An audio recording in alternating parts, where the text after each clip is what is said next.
Assalamualaikum warahmatullahi wabarakatuh. Di sini saya Anggun Mar'atus Solihah, NIM 0721110090, pembimbing Ibu Sutri Handayani. Di sini saya akan menjelaskan mengenai analisis sumber dan penggunaan modal kerja. Pengertian dana dan modal kerja.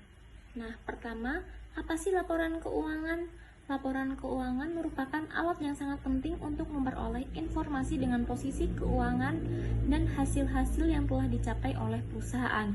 Salah satu analisis laporan keuangan yaitu analisis laporan sumber dan penggunaan modal kerja. Modal kerja sendiri ini merupakan dana yang harus tersedia dalam perusahaan yang dapat digunakan untuk membelanjai kegiatan operasinya sehari-hari, gaji pegawai, dan sebagainya, di mana uang atau dana yang telah dikeluarkan itu diharapkan akan dapat kembali lagi masuk dalam perusahaan dalam waktu yang pendek melalui hasil penjualan produknya. Dalam praktiknya, pengertian dana atau fund dibagi ke dalam beberapa pengertian sebagai berikut, yaitu pertama, dana dianggap sebagai kas atau uang tunai, artinya di mana dana seperti yang tertera di dalam neraca dan langsung dapat menjadi uang tunai saat dibutuhkan. Yang kedua, dana dianggap sebagai uang yang disimpan di bank atau bentuk giro atau tabungan. Nah, artinya bahwa dana tersebut ditempatkan dalam bentuk simpanan. Yang ketiga, dana dianggap sebagai modal kerja. Artinya, seluruh aktiva lancar atau setelah dikurangi dengan utang lancar. Yang keempat, dana dianggap sebagai seluruh aktiva yang dimiliki perusahaan. Artinya seluruh harta perusahaan yang dimiliki dalam aktivanya dianggap dana perusahaan. Yang kelima, dana dianggap sebagai aktiva yang memiliki sifat sama dengan kas.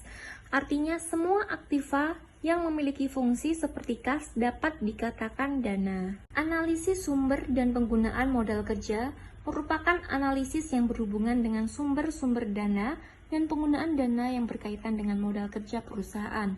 Modal kerja diartikan sebagai investasi yang ditanamkan dalam aktiva lancar atau aktiva jangka pendek seperti kas, bank, surat-surat berharga, piutang, sediaan, dan aktiva lancar lainnya. Pengertian modal kerja secara mendalam terkandung dalam konsep modal kerja yang dibagi menjadi 3 macam, yaitu pertama, konsep kuantitatif. Konsep kuantitatif menyebutkan bahwa modal kerja adalah seluruh aktiva lancar. Dalam konsep ini, bagaimana mencukupi kebutuhan dana untuk membiayai operasi perusahaan jangka pendek. Konsep ini sering disebut dengan modal kerja kotor atau gross working capital. Yang kedua, konsep kualitatif. Konsep kualitatif merupakan konsep yang menitik beratkan kepada kualitas modal kerja. Konsep ini melihat selisih antara jumlah aktiva lancar dengan kewajiban lancar. Konsep ini disebut modal kerja bersih atau net working capital. Yang ketiga, konsep fungsional. Konsep fungsional menekankan kepada fungsi dana yang dimiliki perusahaan dalam memperoleh laba. Artinya, sejumlah dana yang dimiliki dan digunakan perusahaan untuk meningkatkan laba perusahaan, semakin banyak dana yang digunakan sebagai modal kerja, seharusnya dapat meningkatkan perolehan laba. Secara umum, arti penting modal kerja bagi perusahaan, terutama bagi kesehatan keuangan perusahaan, yaitu sebagai berikut. Yang pertama, kegiatan seorang manajer keuangan lebih banyak dihabiskan di dalam kegiatan operasional perusahaan dari waktu ke waktu. Yang kedua, investasi dalam aktiva lancar, cepat, dan seringkali mengalami perubahan serta cenderung labil.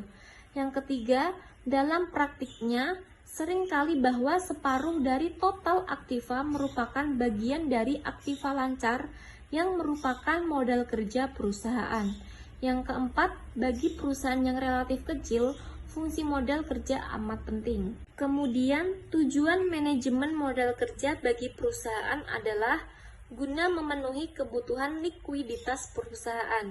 Yang kedua, dengan modal kerja yang cukup, perusahaan memiliki kemampuan untuk memenuhi kewajiban pada waktunya. Yang ketiga, memungkinkan perusahaan untuk memiliki sediaan yang cukup dalam rangka memenuhi kebutuhan pelanggannya.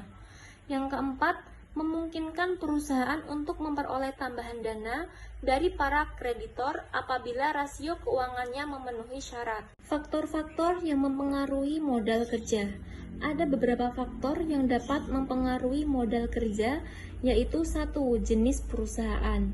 Jenis kegiatan perusahaan dalam praktiknya meliputi 2 macam, yaitu perusahaan yang bergerak dalam bidang jasa dan non-jasa atau industri.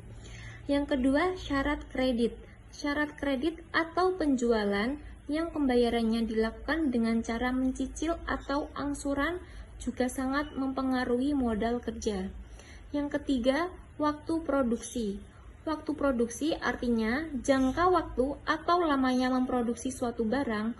Makin lama waktu yang digunakan untuk memproduksi suatu barang, maka akan semakin besar modal kerja yang dibutuhkan. Yang keempat, tingkat perputaran sediaan. Pengaruh tingkat perputaran sediaan terhadap modal kerja cukup penting bagi perusahaan, karena semakin kecil atau rendah tingkat perputaran, maka kebutuhan modal kerja semakin tinggi, demikian pula sebaliknya. Sumber modal kerja. Berikut ini beberapa sumber modal kerja yang dapat digunakan, yaitu 1. Hasil operasi perusahaan. Maksudnya pendapatan atau laba yang diperoleh pada periode tertentu. Contohnya seperti cadangan laba atau laba yang belum dibagi. Yang kedua, keuntungan penjualan surat-surat berharga. Maksudnya ini digunakan untuk keperluan modal kerja. Yang ketiga, penjualan saham. Artinya perusahaan melepas sejumlah saham yang masih dimiliki untuk dijual kepada berbagai pihak. Yang keempat, penjualan aktiva tetap. Maksudnya yang dijual di sini adalah aktiva tetap yang kurang produktif atau masih menganggur.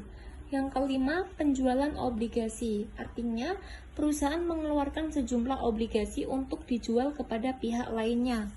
Yang keenam, memperoleh pinjaman. Mengenai memperoleh pinjaman dari kreditor atau bank atau lembaga lainnya, terutama pinjaman jangka pendek. Khusus untuk pinjaman jangka panjang juga dapat digunakan. Hanya saja peruntukan pinjaman jangka panjang biasanya digunakan untuk kepentingan investasi saja. Yang ketujuh, dana hibah. Mengenai perolehan dana hibah dari berbagai lembaga, ini juga dapat digunakan sebagai modal kerja. Yang kedelapan, sumber lainnya. Maksudnya apa sih sumber lainnya itu? Sumber lainnya itu dapat disimpulkan bahwa secara umum, kenaikan dan penurunan modal kerja disebabkan adanya kenaikan modal, adanya pengurangan aktiva tetap, dan adanya penambahan utang. Penggunaan modal kerja. Secara umum dikatakan bahwa penggunaan modal kerja biasa dilakukan perusahaan untuk pengeluaran untuk gaji, upah, dan biaya operasi perusahaan lainnya. Yang kedua, pengeluaran untuk membeli bahan baku atau barang dagangan. Yang ketiga, menutupi kerugian akibat penjualan surat berharga. Yang keempat, pembentukan dana. Yang kelima, pembelian aktiva tetap. Yang keenam, pembelian atau penarikan kembali saham yang beredar. Laporan sumber dan penggunaan modal kerja. Modal kerja adalah keseluruhan aktiva lancar yang dimiliki perusahaan atau dapat pula dimaksudkan sebagai dana yang harus tersedia untuk membiayai kegiatan operasi perusahaan sehari-hari. Modal kerja kotor biasanya mengacu pada aktiva lancar, yang biasanya meliputi kas, piutang dagang, dan persediaan.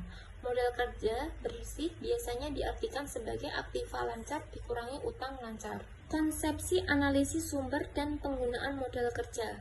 Laporan modal kerja merupakan ringkasan tentang hasil-hasil aktivitas keuangan perusahaan dalam suatu periode tertentu dan menyajikan sebab-sebab perubahan posisi keuangan perusahaan selama periode yang bersangkutan. Perputaran dan kebijakan modal kerja. Nah, ini penjelasan terakhir ya, teman-teman. Efisiensi modal kerja adalah ketepatan cara usaha dan kerja dalam menjalankan sesuatu yang tidak membuang waktu, tenaga, biaya, dan kegunaan berkaitan penggunaan modal kerja, yaitu mengupayakan agar modal kerja yang tersedia tidak kelebihan dan tidak juga kekurangan. Sekian dari saya, apabila ada salah kata mohon dimaafkan. Saya akhiri. Wassalamualaikum warahmatullahi wabarakatuh.